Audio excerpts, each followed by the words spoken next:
Welcome back to my channel. എല്ലാവർക്കും Habees teaching വേൾഡിൻ്റെ പുതിയൊരിലേക്ക് സ്വാഗതം. അപ്പോൾ ഇന്നത്തെ വീഡിയോ എന്ന് പറയുന്നത് വേറെ ഒന്നുമല്ല. ഇന്ന് നമ്മൾ ചെയ്യാൻ വേണ്ടി പോകുന്നത് കളക്റ്റീവ് നൗൺസ് ആൻഡ് ആർട്ടിക്കിൾസ് ആണ്. ഇന്നത്തെ വീഡിയോയിൽ മിക്കവാറും ഒരു 5 മിനിറ്റ് കളക്റ്റീവ് നൗൺസ് ഞാൻ പറഞ്ഞിട്ട് നിർത്തും. ഓക്കെ, ആർട്ടിക്കിൾസ് നമുക്ക് അടുത്ത വീഡിയോയിൽ ചെയ്യാം. സോ നോക്കോ, കളക്റ്റീവ് നൗൺസ് ആണ് നമ്മളിന്ന് ചെയ്യാൻ വേണ്ടി പോകുന്നത്. കളക്റ്റീവ് നൗൺസ് എന്ന് വെച്ച് കഴിഞ്ഞാൽ ഒരു ഗ്രൂപ്പിനെ ഡിനോട്ട് ചെയ്യാൻ വേണ്ടിയിട്ട്, അതായത് ഒരു ഗ്രൂപ്പിനെ സൂചിപ്പിക്കുന്ന എന്താണ് നൗണുകളെയാണ് നമ്മൾ കളക്റ്റീവ് നൗൺസ് എന്ന് പറയുന്നത്. നൗൺസ് അല്ല, അങ്ങനത്തെ നൗൺസ് ഒന്നും അല്ല, ഇങ്ങനെ ഉള്ള കുറച്ച് വാക്കുകൾ.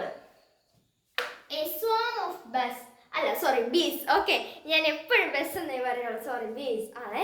അതായത് നമ്മൾ ബീസ് തേനീച്ചകളില്ലേ, തേനീച്ചകളെ സൂചിപ്പിക്കാനായിട്ട്, അല്ലെങ്കിൽ എന്തെങ്കിലും തേനീച്ചകളുടെ ഒരു കൂട്ടം. തേനീച്ച മാത്രമല്ല, പലതരം ബീസും ഇതിൽ ഉൾപ്പെടും. Okay, A group of islands. നമ്മൾ ഐലൻഡ്സിനെ ഗ്രൂപ്പ് എന്ന് തന്നെയാണ് പറയുന്നത്. അതായത് ഒരു ദ്വീപുകൾ, ഒരു കുറേ ദ്വീപുകളുടെ ഒരു കൂട്ടം, അതിന് നമ്മൾ പറയുന്ന പേരാണ് group of islands. Okay, a bunch of flowers. എന്താണ് ഫ്ലവേഴ്സിനെ നമ്മൾ ബഞ്ച് എന്നുള്ള ഒരു വാക്കുകൊണ്ടും ബൊക്കെ എന്നുള്ള ഒരു വാക്കുകൊണ്ടും സൂചിപ്പിക്കാം. ബൊക്കെ എന്ന് വെച്ച് കഴിഞ്ഞാൽ നിങ്ങൾക്ക് അറിയാമായിരിക്കും, ഇങ്ങനെ നമ്മളിങ്ങനെ എൻഗേജ്മെൻറ്റിനൊക്കെ ഇങ്ങനെ കൊണ്ടുപോകുന്ന കാണുന്നുണ്ടാവുമല്ലോ.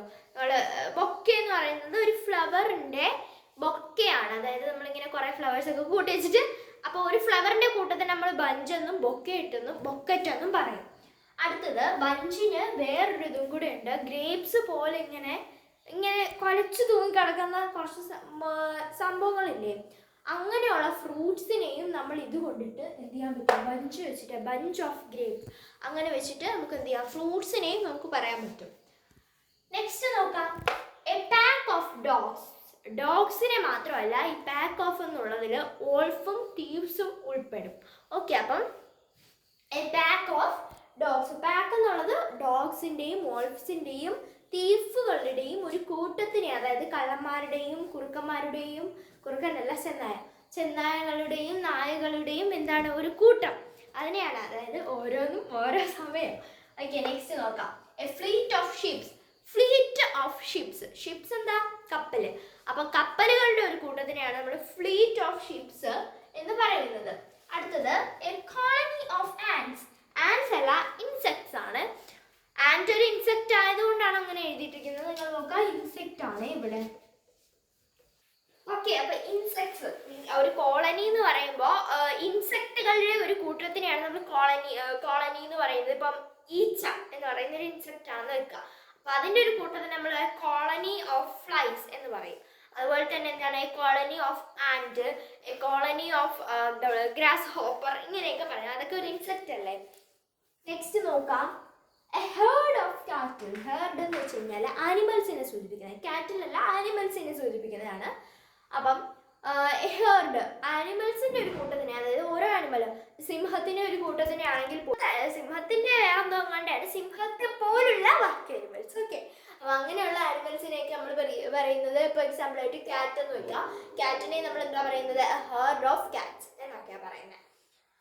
നെക്സ്റ്റ് നോക്കാം, A gang of thieves. Gang എന്നും തീവ്സിന് പറയും. ഓക്കെ, നിങ്ങൾക്ക് വേണമെങ്കിൽ എന്ത് എഴുതാം, പാക്ക് ഒന്ന് എഴുതാം, വേണമെങ്കിൽ ഗ്യാങ് എന്നും എഴുതാം. അതായത് ഒരു ഗ്യാങ് ഓഫ് തീവ്സ്, തീഫുകളുടെ ഒരു കൂട്ടത്തിനെ നമ്മൾ ഗ്യാങ് എന്ന് വിളിക്കും.